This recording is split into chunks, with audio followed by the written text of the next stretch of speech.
Benhidel, chers collègues, bonjour. Nous tenons à exprimer notre sincère gratitude à tous les organisateurs du présent colloque pour cette grande manifestation scientifique portant sur un thème d'actualité qui est l'intelligence artificielle dans le domaine des langues. Notre contribution s'intitule Les enseignants des langues étrangères à l'ère de l'intelligence artificielle, défis et perspectives. Permettez-moi de me présenter. C'est M. Binakli Mounir, professeur de l'éducation nationale depuis 2015, enseignant vacataire et doctorant au département de langue et littérature française à l'université de Bijaya. Je cède la parole à mon collègue M. Zidoun Jahid pour qu'il nous expose le plan de notre contribution. Merci infiniment, M. Binakli Mounir. De prime abord, je me présente. C'est le doctorant Zidoun Jahid de l'Université de Bijaya, enseignant de français au secondaire. Nous essayons thématiques 3. Corpus et méthodologie. 4. Résultats, enjeux et défis. 5. Propositions et perspectives. Et enfin, la conclusion. D'abord, il est judicieux de dresser un aperçu historique sur l'intelligence artificielle. En 1943, c'était la création du premier réseau de neurones.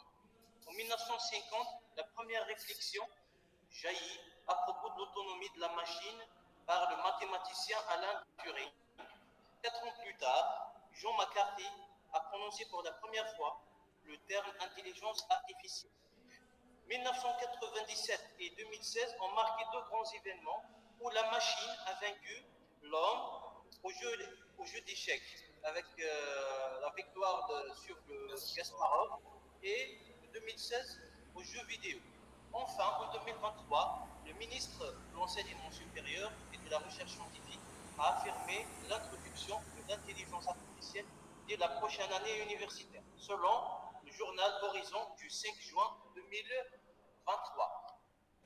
On passe à la définition de l'intelligence artificielle. Donc, l'intelligence artificielle est définie comme une branche du domaine informatique, ayant pour but la création de machines capables d'effectuer des tâches nécessitant traditionnellement une intelligence humaine.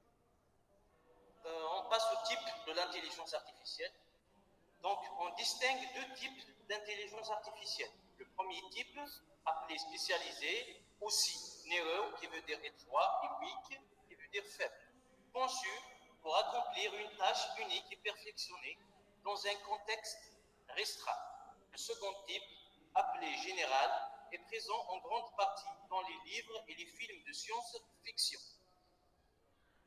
Maintenant, on passe à notre problématique à ce sujet. Donc, nous avons posé la question suivante. Dans quelle mesure l'intelligence artificielle pourrait-elle accompagner les enseignants universitaires des langues étrangères dans leur pratique enseignante? Pour aboutir à une réponse à cette question, nous avons recouru à une enquête de terrain menée par Bruno Galmar à l'université Tonghe à Taïwan. Entre autres, nous appuyons aussi notre étude sur les travaux de Wingfook, Boucher, Karsunti, etc. Je redonne la parole à mon collègue Mounir Binakli, qui enchaînera sur le reste de cette étude. Merci, chers collègues. À présent, nous exposons l'essentiel de l'enquête menée par Bruno Galmar à l'université de Tonghe à Taïwan. Ça concerne plus précisément l'expérience de l'intégration de l'intelligence artificielle dans le domaine des langues. Le premier extrait, il s'agit d'une introduction simultanée de 2 cours. Le premier, l'intelligence artificielle et la littérature. Quant au second, il porte sur la psycholinguistique et traitement automatique des langues, appelé tout court PAL.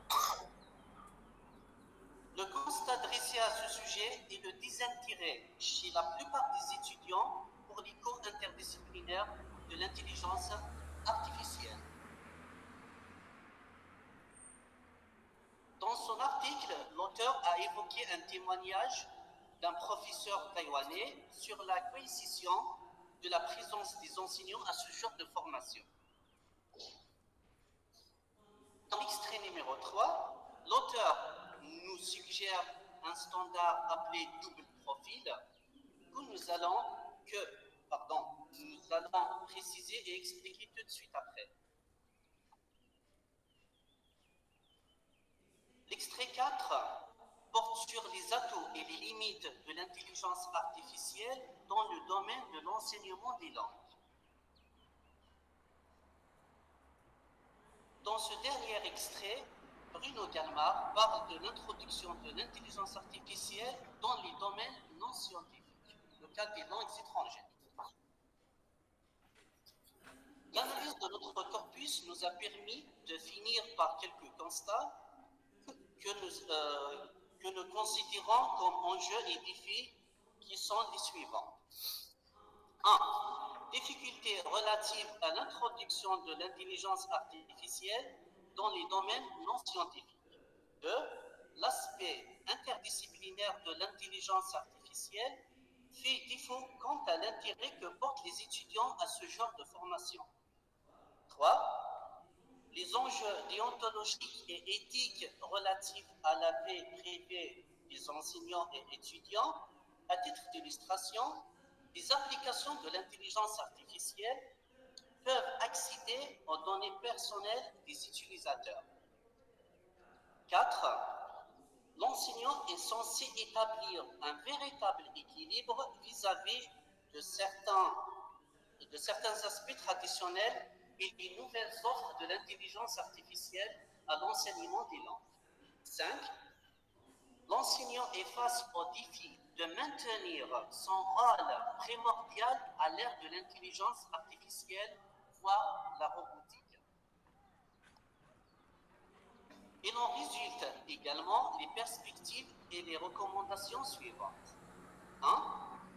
Vulgarisation de l'intelligence artificielle pour les domaines non scientifiques.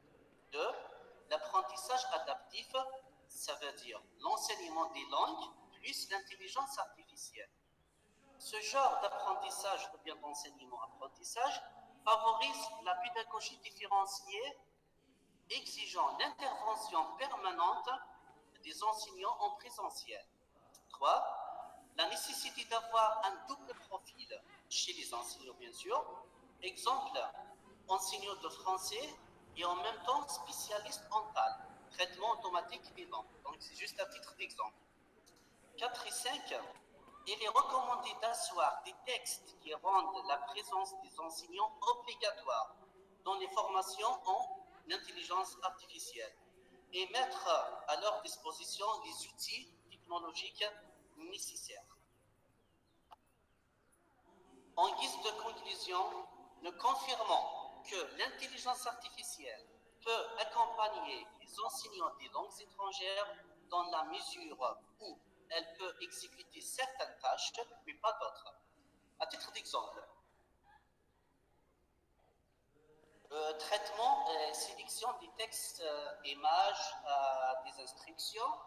Nous citons aussi apprentissage non sémantique, manipulation des signes, imitation, simulation. Donc, ça, ce qui peut être traité par la machine.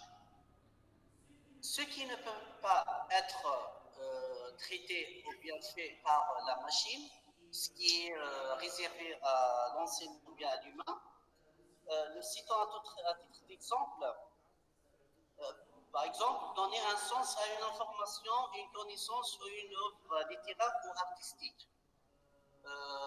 Aussi, avoir une approche intuitive, avoir une expérience sensible, ainsi de suite.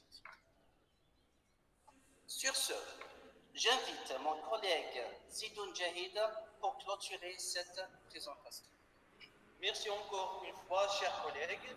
Donc, en conclusion, il s'avère dans cette nouvelle ère de l'enseignement-apprentissage des langues étrangères que l'introduction de l'intelligence artificielle est plus qu'incontournable, vu ses apports considérables, que ce soit pour les formateurs enseignants ou les étudiants, autrement dit apprenants.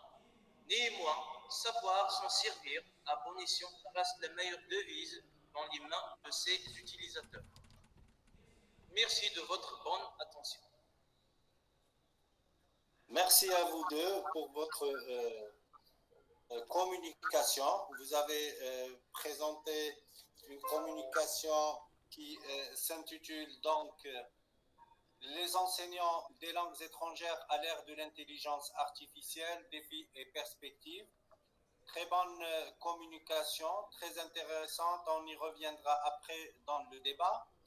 Et j'invite Amer Zwina, doctorante Université Batna 2, qui va nous présenter une communication qui s'intitule le recours à l'utilisation d'éthique et de l'Internet par les enseignants de l'université avant et après la crise du Covid-19, cas pratique les enseignants du département de génie civil. Génie industriel, pardon. À vous la parole. Monsieur Benzarouane, il y a des demandes de connexion de la part d'une enseignante de l'université de Gigel, Rimoz Manal.